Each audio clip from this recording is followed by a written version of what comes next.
നമ്മളിതാ ഈ കാണുന്ന കൊച്ചു ഭവനത്തിന്റെ വർക്ക് സ്റ്റാർട്ട് ആയിട്ടുണ്ട്. ഈ ഒരു ഏരിയയിൽ നമുക്ക് ഈ കാണുന്ന ഇവിടുന്ന് വരുന്ന മഴ പെയ്തിട്ടുള്ള വെള്ളം മുഴുവൻ നമുക്ക് ഇവിടെ വന്ന് വീഴും. അപ്പോൾ നമുക്കൊരു ഒരു ഒരു പ്രത്യേകതര ഫീല് കൊണ്ടുവരാൻ വേണ്ടിയിട്ടാണ് ഈ ഒരു സംവിധാനം ഇപ്പോൾ ഇവിടെ ചെയ്തത്. അപ്പോൾ അതിന് വേണ്ടിയിട്ടുള്ള പ്ലംബിങ് ചെയ്യുന്ന വീഡിയോ ഞാൻ അപ്ലോഡ് ചെയ്തിട്ടുണ്ടായിരുന്നു. അപ്പോൾ അതിൻ്റെ അകത്ത് കുറച്ച് ആൾക്കാർ അതിൻ്റെ അകത്തൊരു കമൻ്റ് ആയിട്ട് അയച്ചിട്ടുണ്ട്. അപ്പോൾ അവർക്കുള്ള ഒരു മറുപടി ഞാൻ ഈ വീഡിയോ തന്നെ ഞാൻ തരാട്ടാ. അപ്പൊ നേരത്തെ പറഞ്ഞിട്ട് പകുതിക്ക് വെച്ചൊരു കാര്യം ഞാൻ പറയാം. നമ്മളെ ഓരോരുത്തർക്കും വീട് എന്നൊരു കാര്യം വളരെ വലിയൊരു സ്വപ്നമായിരിക്കും. പാവപ്പെട്ടവന് ഒരു വീട് എടുക്കുക എന്ന് പറയുമ്പോൾ അത്രയും സ്ട്രഗിൾ ചെയ്തിട്ടാണ് ഒരു വീട് എടുക്കുക.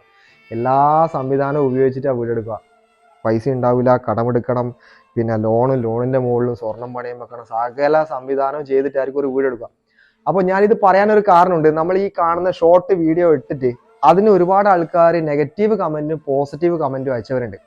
കുറെ ആൾക്കാർക്ക് ഇതിന്റെ പ്ലാൻ ആവശ്യമാണ്, കുറെ ആൾക്കാർക്ക് ഇത് വളരെ ഇഷ്ടപ്പെട്ടു, വർക്ക് ഇഷ്ടപ്പെട്ടു, പിന്നെ ഈ കാണുന്ന ഒരു സ്റ്റൈല് ഭയങ്കര ഇഷ്ടം. അടുത്ത ആൾക്കാർക്ക് എന്താ പ്രശ്നം എന്ന് വെച്ച് കഴിഞ്ഞാൽ, ഈ വീടിന് എന്തിനാണ് നിങ്ങൾ ഇത്രയും ഹൈലൈറ്റ് ചെയ്ത് കാണിക്കുന്നതെന്ന് കുറച്ച് ആൾക്കാർ ചോദിച്ചിട്ടുണ്ട്. അത് നിങ്ങൾ ആലോചിച്ച് നോക്കുക. ഒരു പനി വന്നാൽ തീരാവുന്നത് നിങ്ങളെ അഹങ്കാരമുള്ളൂ. നിങ്ങൾ സമ്പാദിച്ച മുഴുവൻ തീരാൻ ആ ഒരു സമയമുണ്ട്. നമ്മളൊരു വലിയ രീതിയിലാണ്, നമ്മൾ വലിയ സംഭവമാണെന്ന് കരുതിയിട്ട് ആരും അഹങ്കരിക്കാൻ നിൽക്കണ്ട. നമുക്ക് ഓരോരുത്തർക്കും ഓരോ സ്വപ്നങ്ങൾ ഉണ്ടാവും. അത് ഈ പണ്ട് പറയുന്നതൊക്കെ ആ കുന്നോളം ആഗ്രഹിച്ചാലേ നമുക്കൊരു കുന്നിയോളം കിട്ടുന്നില്ല.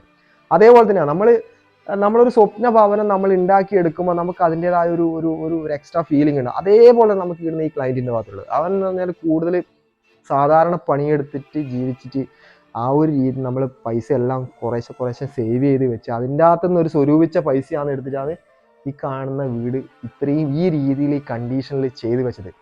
അപ്പോൾ അത് നമുക്ക് തീർച്ചയായും എന്നെ സംബന്ധിച്ച് ഞാനത് ഹൈലൈറ്റ് ചെയ്ത് കാണിക്കും. കാരണം ഓൻ്റെ ഒരു സ്വപ്നമാണ്. ആ ഒരു സ്വപ്നത്തെ നമ്മൾ ഹൈലൈറ്റ് ചെയ്ത് കാണിച്ചേ പറ്റും. ഈ ഒരു സംഭവം കൊണ്ട് ഒരുപാട് ആൾക്കാർ ലോ ബഡ്ജറ്റിൽ വീടെടുക്കാൻ വേണ്ടി ശ്രമിക്കുന്ന ആൾക്കാരുണ്ട്. ഇതൊക്കെ അവർക്ക് വളരെ ഉപകാരമാവും. എന്തായാലും പൈസക്കാരെ സംബന്ധിച്ച് ഇതൊരു വലിയൊരു സംഭവം എന്നല്ല, പക്ഷെ ഇങ്ങനെ ഒരു പാവപ്പെട്ടവരെ സംബന്ധിച്ചിട്ട് ഇത് വളരെ വലിയൊരു ഉപകാരമാണ്. അതിന്റെ പ്ലാനും കാര്യങ്ങളും വർക്ക് എങ്ങനെയാണ് ചെയ്തത്, എന്തൊക്കെ രീതിയിലാണ് ചെയ്തതെന്നൊക്കെ ചോദിച്ചിട്ടുണ്ട്. അപ്പോൾ തീർച്ചയായും ഞാൻ വർക്കിന്റെ ഫുള്ള് ഡീറ്റെയിൽ ഞാൻ ഈ വീഡിയോനകത്ത് കൊടുക്കും. അപ്പോൾ ശരി എന്നാൽ.